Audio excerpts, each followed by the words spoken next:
There we are. Good morning. Good morning. How you doing? It is Wednesday, November 27th, 2019. It's the paper review programme.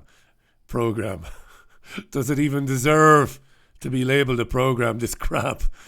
Hope all is well in your world. It's horrible in Salford and Greater Manchester. It's fairly rotten this morning, but there you are. I might be a little quicker getting through this than usual this morning because the great Paul Ripley, the Fab Radio impresario, is hot-footing it around just to have a perusal, a glance over the studio here, which has had a lot of new software put in and stuff in the last few days. So Paul's going to be here shortly after 10 a.m, so I better get me skates on. Good morning to Thomas Heenahan on Ireland's West Coast. How you doing, Thomas? Diaguita Cora. Hope you're well there, my friend.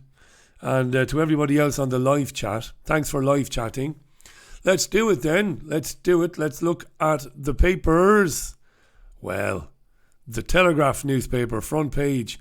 Corbyn refuses to apologise to Jews. Now, not to bore you to death, because we covered this quite extensively yesterday.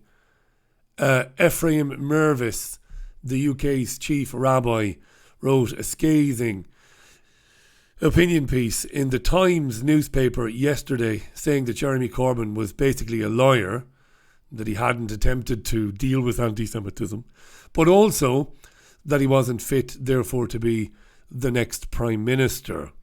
Now, late yesterday afternoon, when I was on air on the radio show speaking with you, Jeremy Corbyn gave an interview to the BBC's Andrew Neil. And that's what is being referred to here. Corbyn refuses to apologise to Jews.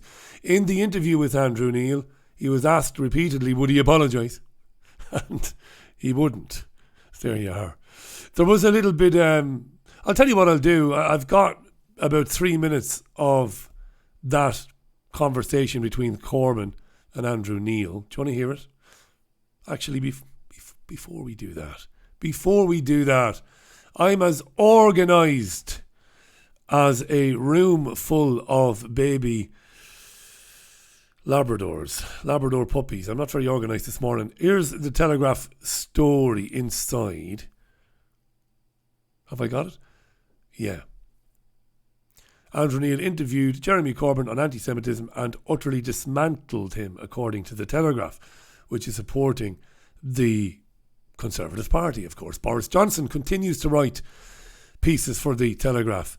There it is there. So it's everywhere this morning. This interview between Neil and Corbyn. So then, for the crack, for the hell of it, let's have a little listen. I've swiped this from somebody who swiped it. Somebody called Foster. Some bloke with a YouTube channel who swiped it from the BBC.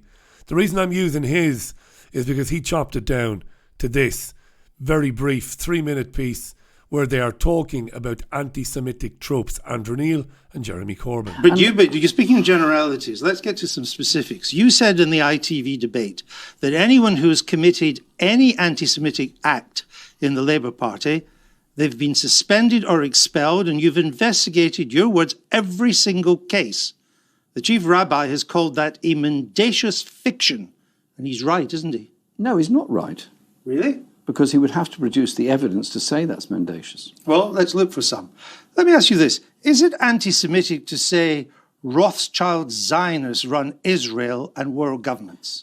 In the Chakrabarti report, we asked that people did not use comparisons about conspiracies, not use comparisons. Is that anti-Semitic? And because, in the belief of Shami, and I support her on this in that report, that can be constructed as being an anti-Semitic statement. Right, but let's just get it clear. And therefore should I not asked be you, used. I gave you a specific quote. Mm-hmm. Are the words Rothschild Zionists run Israel and world government?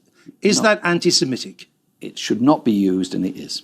But you can't say it's anti-Semitic. No, I just said that it should not be used. That's different from it being there's lots of things shouldn't be used, but that's not the same as anti-Semitic. Is it or isn't it anti-Semitic? Andrew, it is an anti-Semitic trope that has been used. And that was, if you'd let me finish before, I made that very clear in the Chakrabarti report, which we did very early on during my That's all I wanted to establish. Very early on during my leadership. Yet these were the words used by Liam Moore. He's a Labour member, former council candidate. Your party's actually been investigating him now for almost a year. It's not being investigated for anti-Semitism. But he hasn't been suspended. He hasn't been suspended. You said everybody's been suspended or expelled. They've been investigated and action has been taken. But he hasn't been suspended. I said, and I stand by this, that every case that comes to us is investigated, not by me, independently of me, and it ultimately can go to the National Constitutional Committee, Why which is again... for using what we've agreed as an anti-Semitic trope, why has he not been suspended during the investigation? The investigation is ongoing. It's a year. Is ongoing so far as I'm aware, and action will be taken at the conclusion Why of does that it take a year to investigate someone who says Rothschild Zionists run Israel and world governments? Look, I don't know the process that is involved with him. In some cases, I don't know about his case, there is legal representations which often delay things a great deal. Let me just ask another. Is questioning whether 6 million Jews died in the Holocaust the kind of thing that should get you thrown out of the Labour Party? It's completely unacceptable and should not be happening. Then let me give you the case of Leslie Perrin. She was a Labour Party member. She posted a video denying the Holocaust and questioned whether the 6 million figure was accurate. And what did the Labour Party do? It gave her a written warning. No expulsion, no zero tolerance, just a written warning. There you are. Thanks to Anthony Foster for stealing that. I'm stealing from the thieves today. What do you think we are? Thieves? Thieves? So there you are. Anti-Semitism. Rothschild Zionists. Yeah. The Holocaust deniers. And not believing that 6 million died and all the rest of it. Crazy. So look, enough of that. Hi to Ben Jamin, whose birthday it is today. Happy birthday, Ben. Hi to Charlotte in Burnley. Stop calling it crap, Richie. It's not. It is crap. We're not compliment fishing here or sad fishing. It's fucking wretched. We know it is.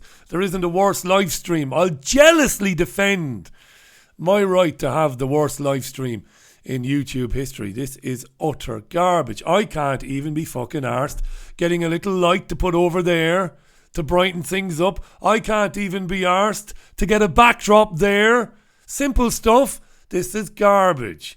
Screen grabs and rants and dodgy hair pieces, dodgy Barnetts. This is the worst live stream in the world. Hi to Lucy Jane, who's super late for work. Good for you, Lucy Jane. But it's worth it, she says, because she gets to spend a bit of time with yours truly. Thank you very much indeed.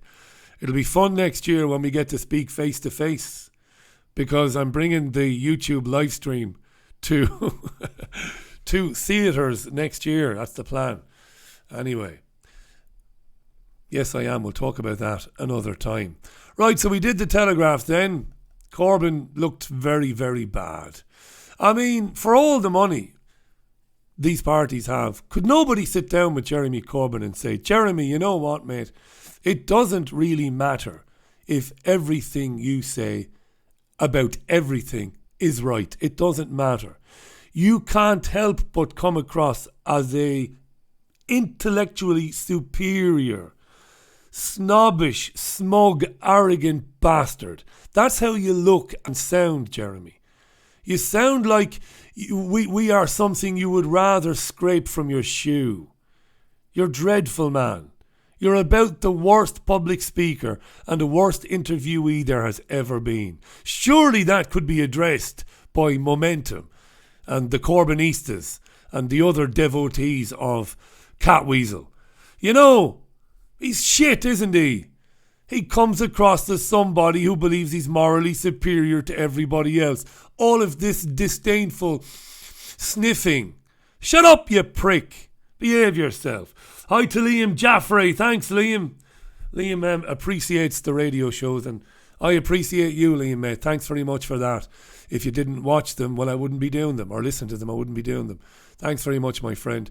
Here's the Express newspaper today. Has Corbyn's horror show gifted Boris the keys to number 10? Well, he's already got the fucking keys to number 10. I've seen them on his keychain as he's walking in and out of buildings. He's the incumbent. In fact, the only keys that really exist are the keys to a little flat upstairs. Number 10 is guarded 24/7 by heavily armed police just inside the door. So it's never really locked, really. Bet you didn't know that, did you? There's a latch. There's a keychain. But there's an apartment upstairs. That's where they live. You know?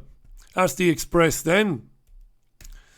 I was born under a wandering star. What's on the front page of the Times? Corbyn refuses to apologise. For fuck's sake. Oh, God. You know, when I was in commercial media, it was far more interesting. Covering politics. None of this nonsense would have been entertained, you know. This idea that people should be terrified of words and opinions. So what if some daft, bint, dizzy bitch doesn't believe the Holocaust ever happened? So what? Don't people have the right to be wrong, you know? Hi to Robert Lawrence. How you doing, Robert? Robert, I'll read that out, but I'm a bit embarrassed. He says, the spirit of John Peel lives on in you, Richie. Thanks very much, Robert. John Peel was Marmite for many people. But I found him to be a brilliant broadcaster, John Peel, in the days when I listened to him, even though he was no fan of U2. And when I was younger, when I was listening to John Peel, I worshipped U2. And I couldn't get over the fact that John didn't find anything very interesting about their music. But that was good. And to be fair to Bono, Bono wrote a very nice piece about John Peel when he died and said that was actually something Bono found very endearing about him. You know, that he was very upfront about what he liked and what he didn't like. He knew what he liked and he liked what he knew. Thanks for that, mate. I really appreciate that. It's very kind of you. The Metro then. So Corbyn refuses to apologise. There you are. What do you think is going to happen? We are 2 weeks and 1 day away from the election. Here's the Metro. Corbyn, Chief Rabbi, wrong. Chief Rabbi is wrong. Because do everything we can to root out anti-Semitism. The Chief Rabbi. And here's the people who won the 105 million on the Euro Millions. Going all Jack Nicholson now. Remember in The Shining when she wrongly accuses him of hitting Danny? It's actually the woman in room 237, is it? Or 239? The ghost or the entity that's attacked Danny. And Jack Nicholson is really, really annoyed that he has been wrongly accused of grabbing Danny by the neck. And he's walking around downstairs giving it all of that. That's how Corbyn, you know, he needs to behave like, he needs to stand up, he needs to go full scale Jack Nicholson. Come on, Jeremy, grow a pair of balls, you know. Grow a pair of hairy balls. Even hairless balls, I wouldn't mind. Hairless balls are just as good. What are you doing, Richie? I can't get used to this laptop because it's so tiny. Somebody very cynical posted something under one of the videos the other day. I bet you Alan has spent £8,000 on some new high-tech laptop. The laptop that I have bought for the show, this one I'm using now, which I am able to buy because I am supported to do the radio show by you, it cost £649. In PC World, it used to be 800. It costs the same on Amazon, but I'd rather go to the high street. It is a HP Envy 13.5 inch laptop. Okay? Alright? Yes. This radio show has very little money. Everything that comes in is spent on the streaming, the hosting, the other bills associated with the show. Jesus Christ. There is a notion out there that people like me are wealthy doing this. Are you fucking shitting me? We moved to Salford. What more do you need to know? We left the situation where we were paying £950 a month rent to where we're paying considerably less than that for a mortgage that we didn't really want in order to enable me to continue doing what it is I do. Do you know that? Those of you who really love the radio show should get down on your hands and fucking knees and thank the future Mrs. Allen, Caroline Tisserand. Thank her from the bottom of your fucking hearts, because without her there wouldn't be a radio show. She put up with it, this moving to Salford, to minimise the fucking financial impact of this crazy world we live in. And thanks to Hayden Hewitt, the genius there, who's obviously a great friend and been a huge help to me. I did phone Hayden from PC World to ask him, was this a good computer to buy? Imagine the fucking cynicism that's out there. People thinking I'm buying £8,000 computers or MacBooks. Fuck right off. Give me a break. My accounts are a matter of public record. Jesus Christ. I'd love to have the money. Oh, Jesus. Graham Booze is on there as well. How you doing, Graham? Trigger warning, folks. It's brilliant. It's absolutely fantastic. And hi to Dara the Heartless. How you doing, Dara? Thank you, mate, for your generosity. I really appreciate that. Well, Richie boy, doing us proud, he says, up the Dacia. That's Port Loriga. My county. Dara, thanks, mate. You didn't have to do that. I really appreciate that. And I don't know how to find nicer ways to say thanks. It really does move me, mate. Thank you. I meant what I said about Caroline, by the way. There wouldn't be a show without her. Caroline has a career and has ambitions. You know, is an individual person, single-minded person, and has made serious sacrifices in order for me to do this radio show. Not this nonsense, the radio show. And it doesn't get mentioned often enough. Imagine that. You're making millions. Yeah. We moved to Salford. We're making fucking millions. That's right. Oh, I wish. Corbyn struggles to rebuff anti-Semitism accusations, says The Guardian. It's a very interesting exchange with me and Gilad Atzmon on the radio show last night, where I challenged Gilad on Jewish identity and what he calls Jewish power. It's a very interesting exchange, robust, fair as usual, and we talk about the UK's Jews and whether they can be categorised or kind of lumped into one kind of pigeonhole. It's good. I think it's good anyway, and it's worth a listen if you missed it, right? Jewish listeners do sometimes get in touch with me and say that I'm too quick to dismiss the notion that in some parts of the country Jews are being harassed more. And to be honest, when I put this to Gilad Atzmon, who is Israeli born, there I said it, Israeli born, and served in the IDF, he conceded that it's a very strong possibility that I'm wrong to say that it is basically non-existent, that it is growing. He didn't blame the Jews for it. What he said was the conduct of the very pro-Zionist groups in the UK, like the Campaign Against Anti-Semitism and the Jewish Chronicle. Gilad posited that maybe they will directly or indirectly influence a new kind of wave of anti-Semitism. It's an interesting conversation. I didn't agree with him, and he didn't agree with me on many points, but that's good, isn't it? Isn't it good? Check it out. What's in the iPaper? Corbyn refuses to say sorry. Jesus Christ, huh? Jesus wept. The Mail. Torn apart, says the Mail, supporting the Conservative Party. The interview with Andrew Neil was car crash. Like I said, Corbyn doesn't come across very well on television. He does come across as one of those know-all characters that we've all encountered at one stage or another in our lives. One of those smug fuckers who thinks that he knows everything. You know, people who look disdainfully at you. He came across dreadfully. I never liked Jeremy Corbyn. Graham Booth says, I freely volunteer this money because you give value to my life and deserve compensation for your labour. Hashtag capitalism, says Graham Booth. Thank you, Graham. And thanks to the 51 Project as well. I really appreciate that. Yeah. We will have that debate one time in the near future about socialism, neoliberalism, social democracy and capitalism. Of course we will. I'm happy to debate it and to be challenged. I don't mind being challenged. Financial Times. Man City's £500 million stake sale breaks sports valuation record. Man City qualified for the latter stages of the Champions League yesterday evening. Got to win it this year, City. Haven't they, Hayden? They've got to win it. Got to win that trophy, eh? About the best team in Europe at the moment, in my opinion. They've got to win it. Fucking kills me to say it, but anyway.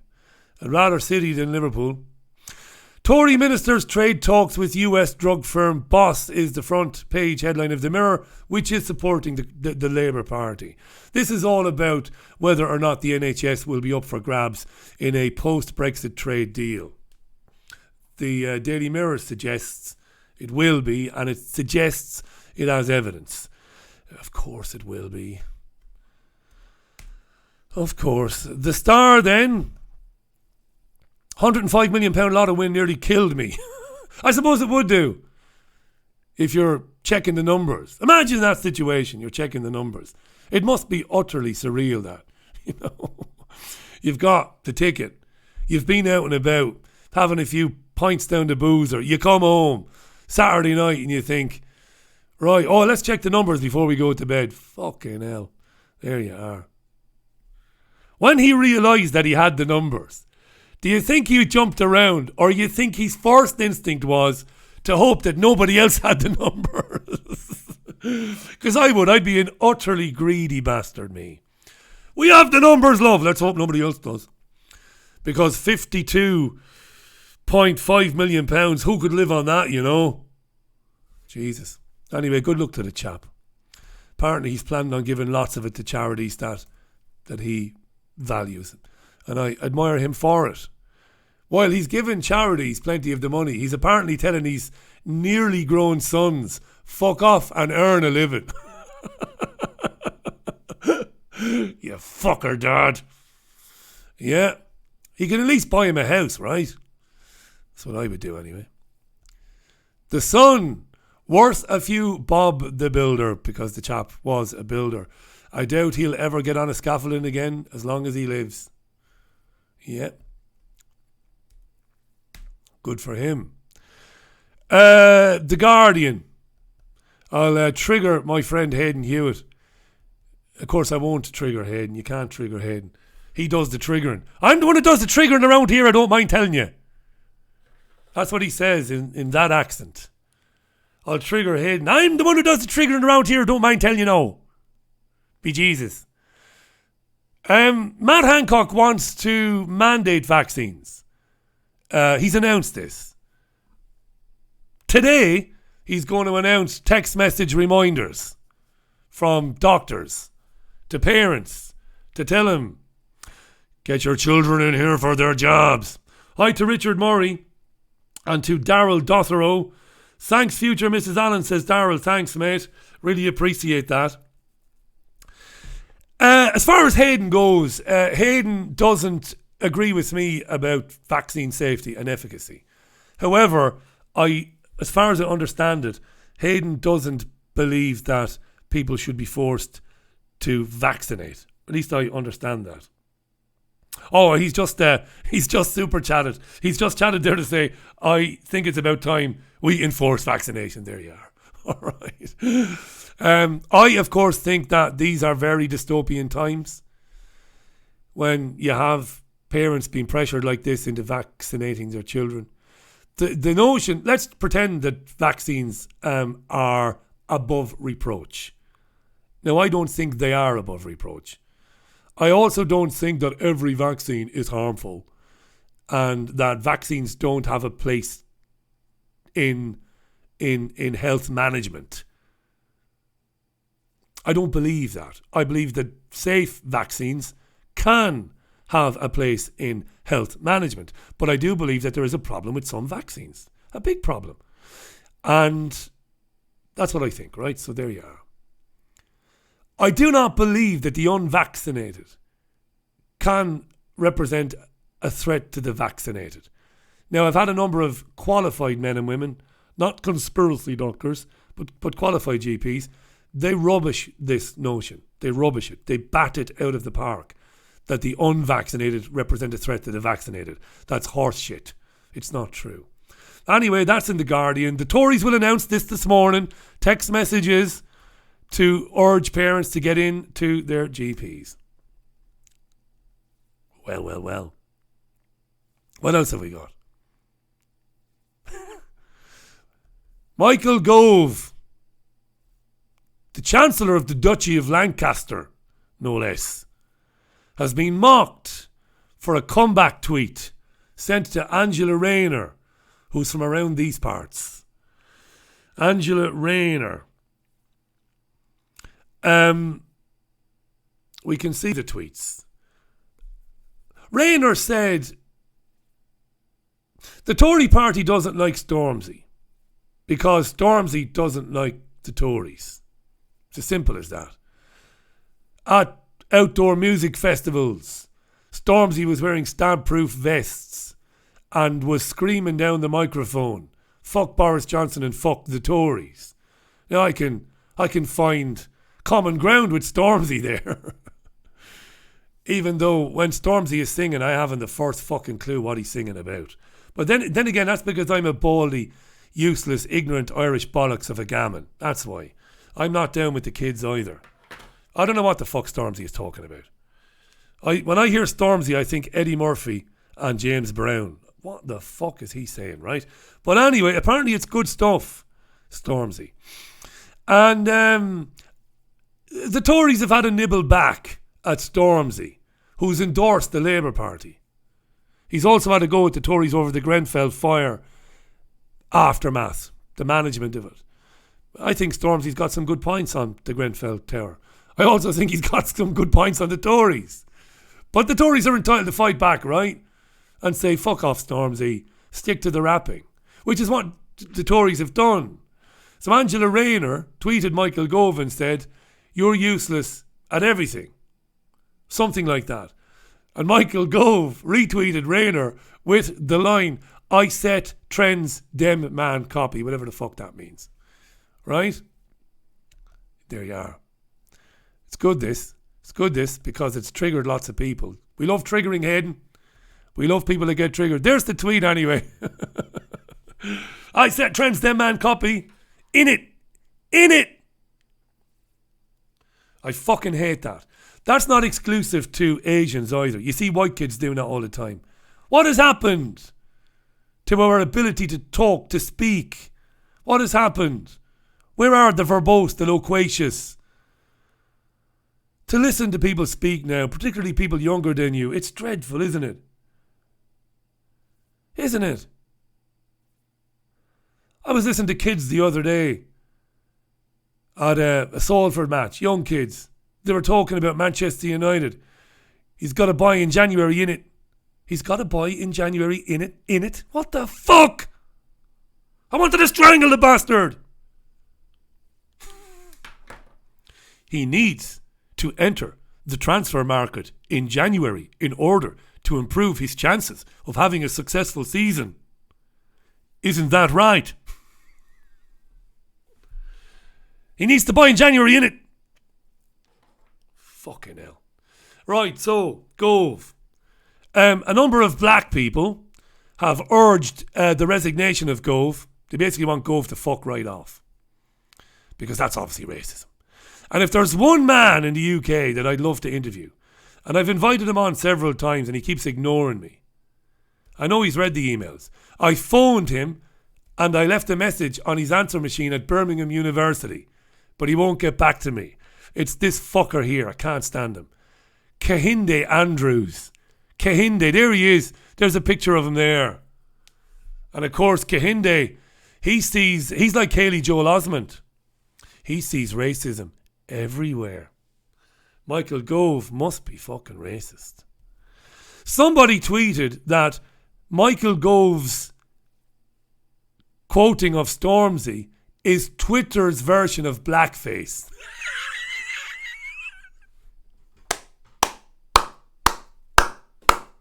In it. Twitter's version of blackspace, in it.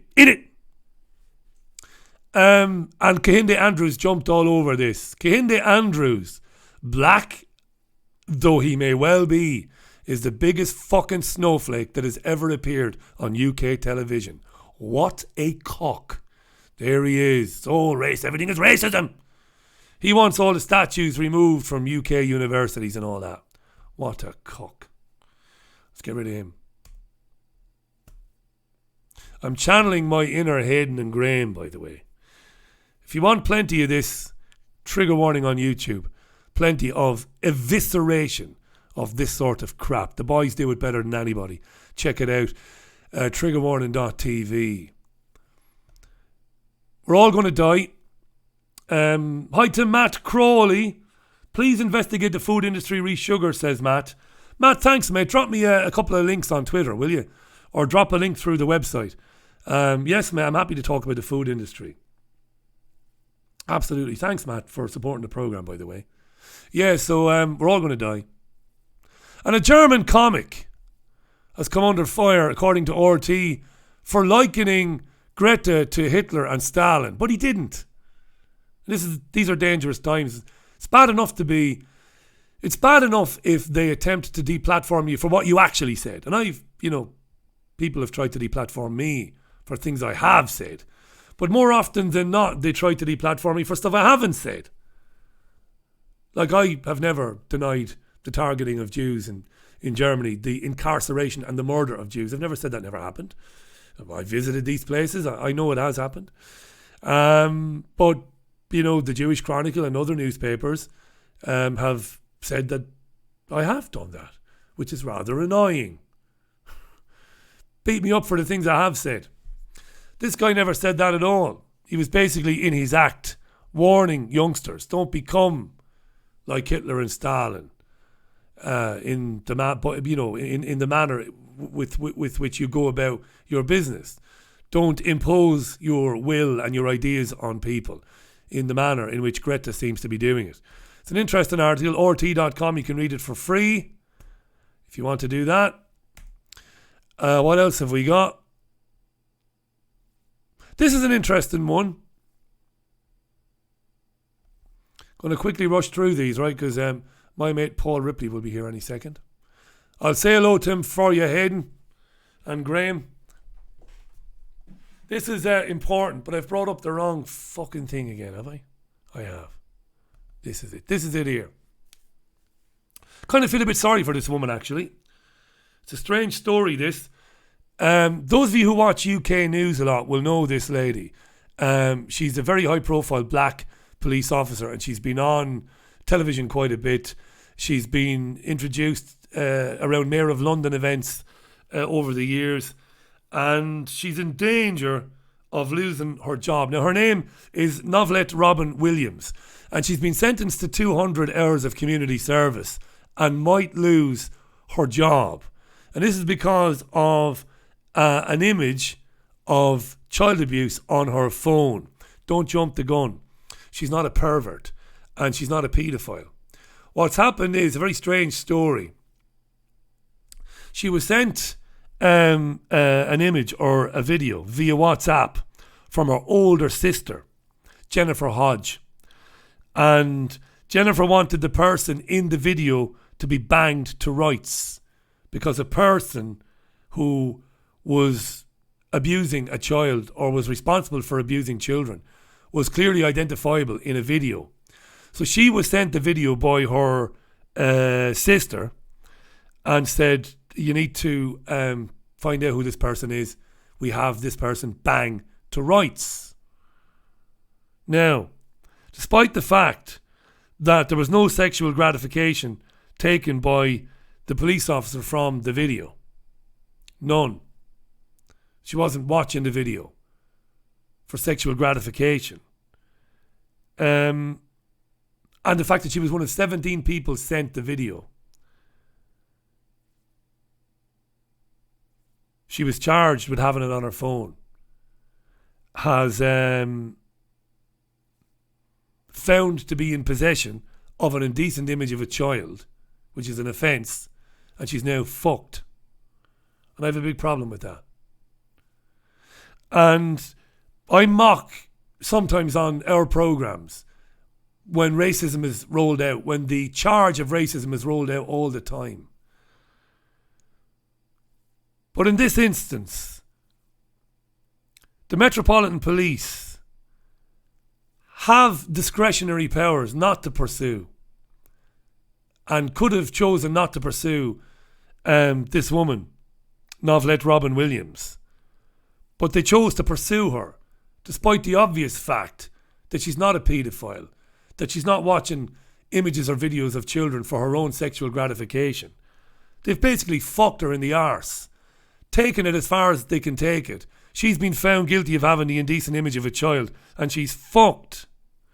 And the BPA, which is the Black Police Association, they've come out and said, well, this is obvious fucking institutional racism. And I don't know if there is institutional racism in the police. But I tell you what, they've got to go a long way to explain to me why they took a case against this woman, which has resulted in her career being fucking ruined, right? So it's an interesting story, that. And it kind of counters the narrative that you get a lot from me. I'm the see no evil, hear no evil. I don't believe racism is institutional in our society. I don't believe it is. Sometimes these stories come across your desk and you've got to say, well, you know, it gives you a moment of pause. So I feel very sorry for that woman. Obviously not a paedophile. Why did they take the case? Well, the BPA says, well, it's fucking racism. We're not sure, says the BPA, if it was a senior white officer, if the case would have been taken. Very interesting story. Hi to Sharon Gale. How you doing, Sharon? Hope you're well. Contributor to our radio programmes, a valued contributor. Thanks, Sharon. Hope all is well on the south coast there. I better get this over and done with, because Paul Ripley is going to be downstairs really soon. Epstein judge. Unthinkable that Epstein could die in custody. This is in RT as well. This is good. Get on to RT.com if you want to read that. Epstein, eh? Well. And finally, for now, PETA are being mocked. That's the People for the Ethical Treatment of Animals. And you've got to have a bit of sympathy for PETA, right? Some of their campaigns. But they've been campaigning to have the University of Georgia Bulldog retire. And their reasoning is because he looks miserable.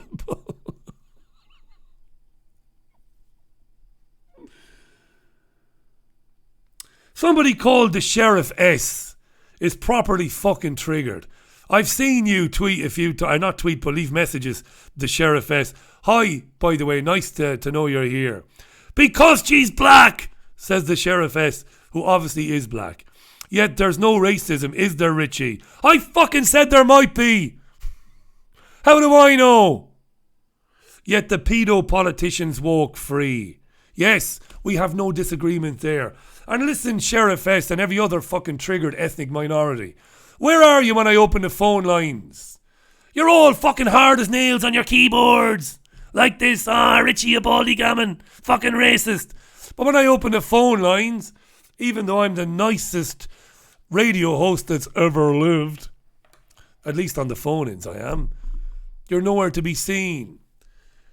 And you come on the live chats and you accuse me of ignoring racism, but yet you don't give me any personal examples in terms of how you've experienced racism.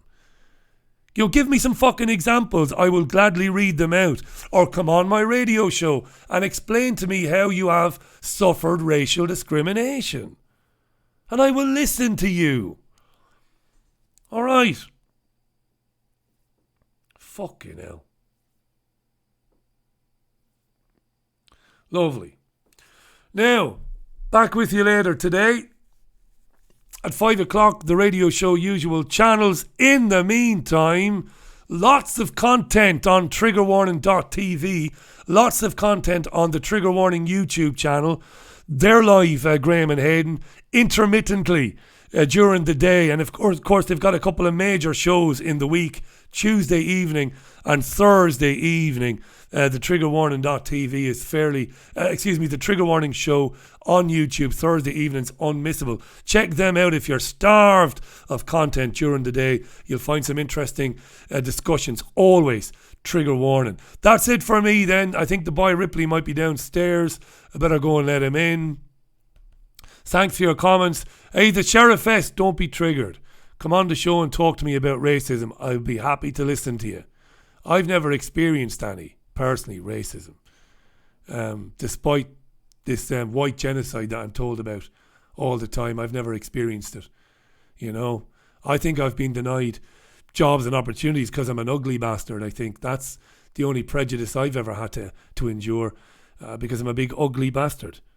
But I refuse to grow my hair and to have that Bobby Charlton comb over from here to here, even if it means me getting a job in a bank. Right, that's it. I'll see you at 5. Bye, bye, bye, bye, bye, bye, bye now, bye, bye, bye, bye, bye, bye, bye now.